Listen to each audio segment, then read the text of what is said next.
Greetings. I am here with the gentlemen of the International Toy Pod, GI Joburg. Regrettably, we only have 21 minutes to save the world. Gentlemen, please give our friends your warmest silent greeting. Thank you. To the mission. Welcome. We have 21 minutes of silent interlude. A comic with no words that defined a generation of G.I. Joe fandom, revered, imitated, transcendent. Let's start with a man who works with comic books, Robert. When did this book first find your eyes? And ultimately, how do you rate it against all time or even in the series? The original version, issue 21, I think I discovered probably sometime in the 90s. I think Stephen had a copy of it, possibly. And it was mind-blowing. It was an entire issue with no words that still told a compelling story. And yeah, I think it definitely has been a fantastic thing that has far outlasted itself and become a really big thing in comic book history itself, I think. Mm-hmm. Would you claim, is it the best issue in the series for you? I haven't read every single issue ever, but I think it's definitely one of the easy ones to get through. Not bogged down with a lot of difficult to read dialogue. I think Lara Hammer, he trusted in his audience to kind of understand what was going on all the time, especially when he laid down technical terms from his years in Vietnam. And this just kind of just lays it bare. There's a story, and it works. Stephen, you're called into duty. Reporting for duty, sir. The question is, when did I first encounter this issue? Well, my first encounter with issue 21 wasn't actually the comic book at all. I was just listening to a podcast called GI Joe Review, and I think in about 2007 they did issue 21, and that's the first time I ever heard about it. Before that, I had no knowledge of this issue at all. Damn, where the hell did I read it then? Sorry to interrupt. Good question, man. That was some Mandela effect happening there. And God damn. where do I rate it in the GI Joe series? I think so much of its impact, at least in the story beat, comes from the reveal. And by the time I got to this issue, that reveal was ancient history. Like when I first encountered GI Joe, Storm Shadow already was a good guy. So the shock reveal was like seeing a cobra symbol on his chest. I was like, "What? He's a Storm bad guy once who? upon a time?" We'll get Yeah. there, So Stephen. But how about you, Deadly Pencils? When did this book first find you? I discovered issue 21 through a wonderful magazine known as Wizard. The comics magazine. They were doing, I think they were doing like a top. It was just before 2000 hit. It was like top comic books of the decade, or the top, it was like the top 50 or top 30 or something like that. And I remember seeing a GI Joe issue in there being one of the top 10 comic books ever produced up until the quote unquote new millennium. And I remember like reading about it and going, "Oh wow, the whole issue is like silent. It's like there's no speech bubbles and whatever's." And then a little later after that, they did like a bit of an expose on GI Joe the comic book, because they were talking about rebirthing the nostalgic properties. So, like Transformers was getting a new comic book. GI Joe was being picked up by Image, so Image did like a whole feature on GI Joe, and they discussed some of the backstory behind that. And I think Larry Hama was was sort of interviewed. So that's how I knew it. And the first time I read it was when it was collected in Marvel had done a really cool collection of graphic novels, and I think it's in the third one, in the third graphic novel, the third collected trade series, which I got quite early in the 2000s. So that was like the first time I read it. I think probably about 2004, maybe 2004, 2005 is when I first actually read that book. Deadly Pencils, Yeah. let me interject for just 1 second. Where do you rate this comic book all time? All time, I would say it's definitely GI Joe's most recognizable book. I think out of all of the GI Joe books ever created, It's the one single issue that stands out, that has an identity that stands out from the best. Where do I think it stands out in the overall world of comic books? Yeah, I would say it's, as a comic book, it's probably one of my top 20. Not the best issue, not the best comic I've ever read, but it's definitely in my top 20. Like, Nicely not to be done. like that guy, but yeah. You know. Nicely done, my friend. But wait, there's more. The comic publisher Idea and Design Works, in their infinite creativity, have introduced yet a new iteration.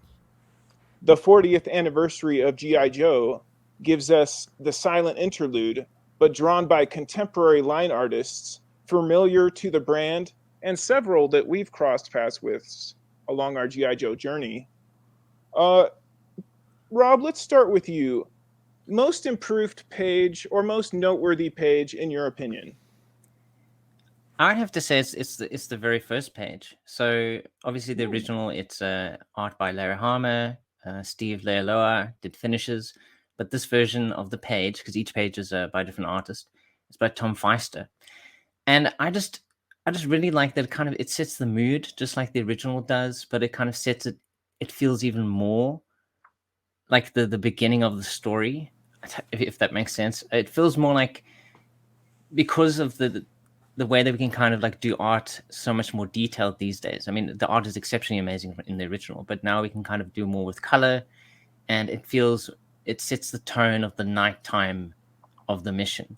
And his like rendition of the Silent Castle, or the Destro's Castle, is absolutely fantastic. Like, he did a really good job of reproducing that original page, but making it feel more contemporary and more. The setting feels more realistic, I think. Nice scoop. Steven? Oh, it's gonna have to be your pal and mine, Adam Rich's page, Hey. where he takes all of Destro's chess pieces and gives them authentic O-ring articulation, rivets, screws, accessories. He even does some very creative work to get Scarlet to fit onto a battle stand. I thought that was quite interesting. The balance doesn't quite work, if you ask me, if I'm to be totally critical. Her foot should be on the leading edge of the stand, but I'm going to give that a pass because he does so much great work. The fidelity to the action figures is superb and really does elevate the page to be kind of intertextual. It is referencing itself. It is referencing that it is in fact a comic book taken seriously, but ultimately based on playthings. And he had to invent some customs too. Quinn and Dr. Venom. I'm especially intrigued as to how he did the quote-unquote soft goods on Dr. Venom, something that we didn't see on O-ring figures at the time. Adam had to get creative. Nicely stated. Yeah, I Allow appreciated me. that too. Mm, Yeah. Cheers, Riches. I'm gonna go with and also Gary from the Motor Pod would agree with that, Stephen. I'm gonna go with Netho Diaz. He stole my heart with that cross hatching on the first frame. Pulls you right into the page. You know I love it. Purple skies. It's moody as hell. It looks dangerous. But yeah, that cross hatching pulls you right into the castle frame there, and of course it's visceral. You know, the knives right into the Cobra soldiers. As a kid, as an adult, you still feel that. Cheers, Nethos. Deadly pencils. Dude, I loved Robert Atkins's rendition of his page, or of the original page. And that's of course like Snake Eyes has now infiltrated, and he encounters a red ninja, and he throws a grenade at him.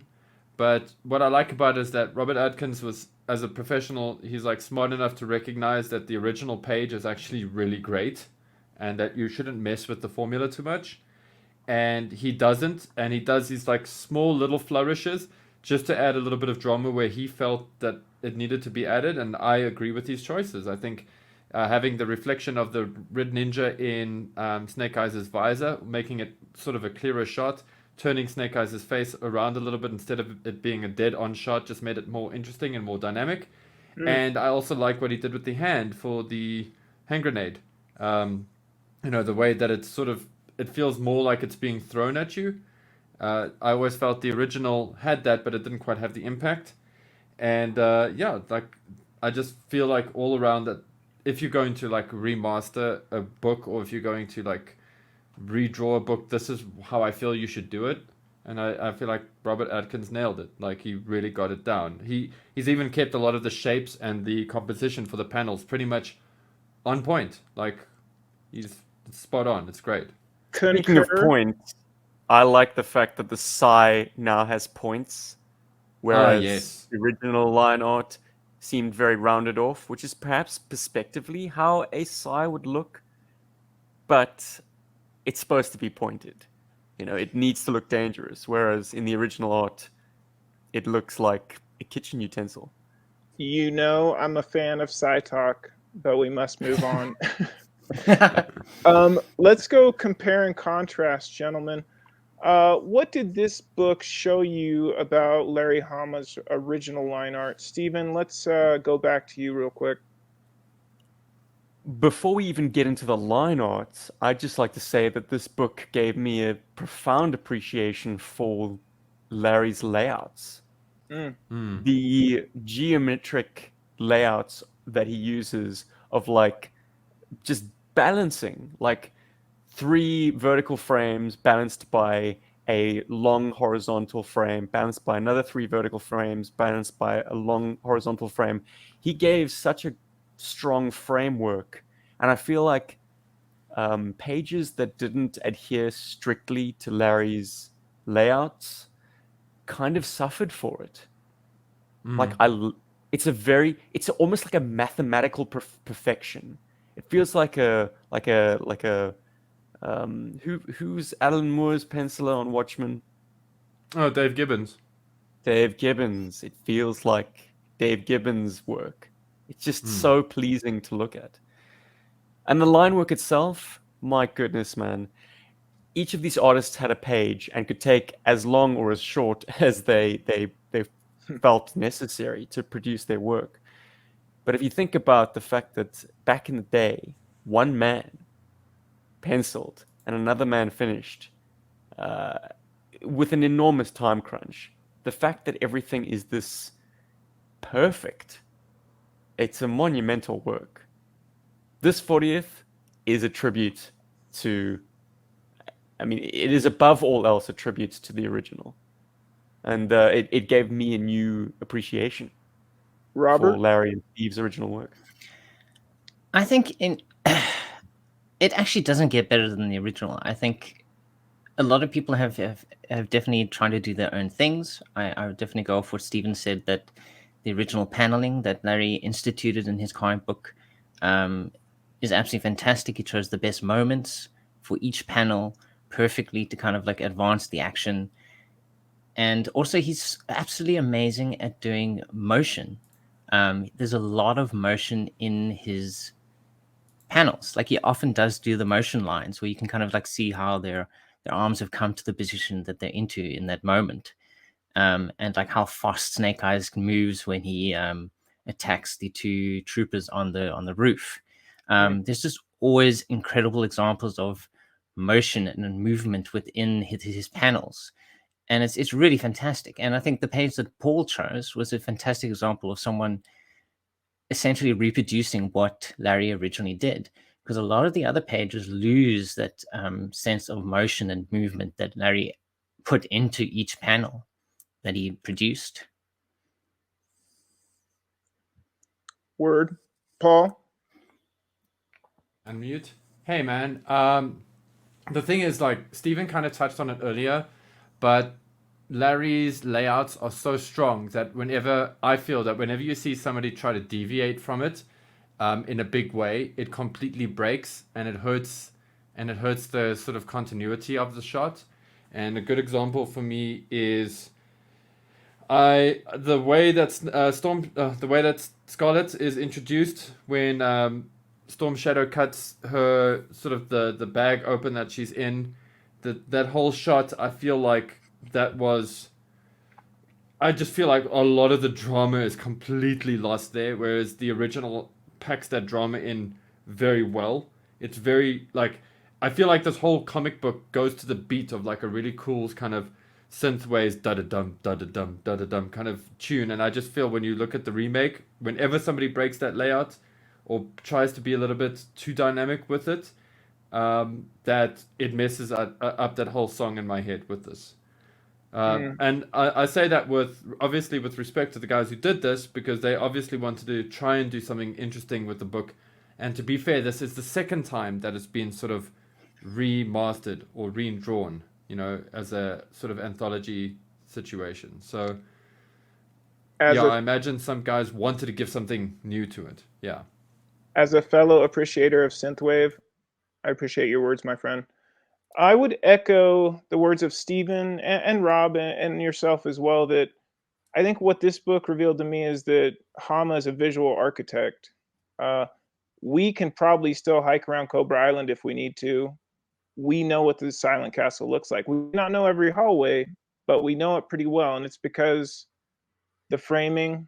One thing I noticed is Hama rarely lets his characters escape the frame. Maybe if they're parachuting, a foot might break the plane. It's possibly critical in our final question, and that is final verdict. Is the 40th anniversary comic tired, wired, or inspired to you? Scoop, let's chat you up first. Your thoughts?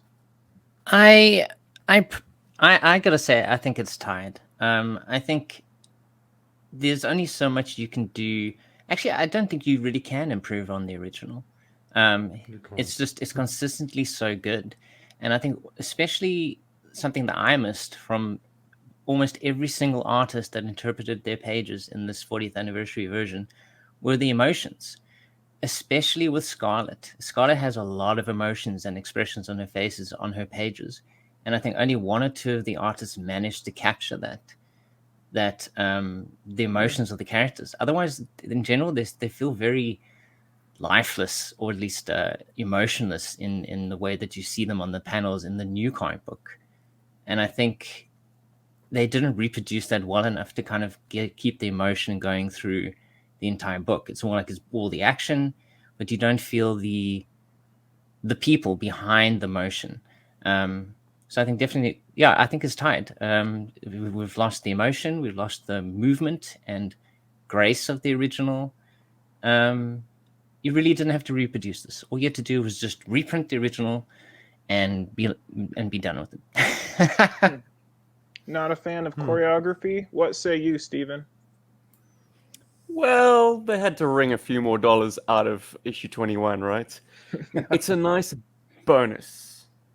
If you bought the actual paper edition, it makes for a nice kind of, I suppose, an interesting lens to engage in issue 21 again. But yeah, its existence is baffling to me because, like you said, Rob, it doesn't need to exist. Like, issue 21 is a very high watermark. And I'm sure the conversation each and every one of these artists had with themselves is, why the hell am I doing this? Why am I trying to imitate what is essentially frame by frame, panel by panel, page by page perfection? So it was a very tall order, and ultimately, in the annals of history, I think this will be kind of just an oddity. You know, if I'm going to reach for issue 21 to read, it's going to be the original and not this. But it does add something, I guess. It adds a new appreciation for exactly how bloody good the original is. Enough said. We're under 2 minutes. Deadly Pencils, your thoughts? Ooh, dude, this is so tired. How many times are we gonna get a silent issue from GI Joe? I think this is like the 8th time that they've done this. Never mind just taking issue 21. It's just that they always revisit this, revisit what has become a trope now, and it's really annoying. Considering that the first one is actually an accident, and a beautiful one at that. It's an accidental masterpiece, and I think anybody trying to recapture that fire is just trying to make a remake. Is just trying to do a remake of an 80s show in the late 2000s without having much care or understanding for what made the original great. I also do want to say the only thing, there's one small glimmer here. That's definitely worth mentioning. There's a penciled page for the last page of this book. I don't know who the artist is. I can't get his name right now. I got But your back. I would say that one was that's the only page that I think could have actually been a true improvement over the original, because Larry Hama's original vertical 3-panel I didn't think was it's strong, but I didn't think 30 it was that seconds. strong. Let me close Cool. out. I echo the words of an artist, Paul. I will say this. I will say it's wired because it's hard as hell to get a bunch of artists to work together to get a book done. We all know. But respect the artists. I enjoyed seeing their work. I do think some of them turned up, and I did enjoy that. Gentlemen, I feel like we've had a nice silent interlude, don't you? Agreed. Well, not so silent. Cheers, guys. Till next time. Hell yeah. Rock and roll, Cujo.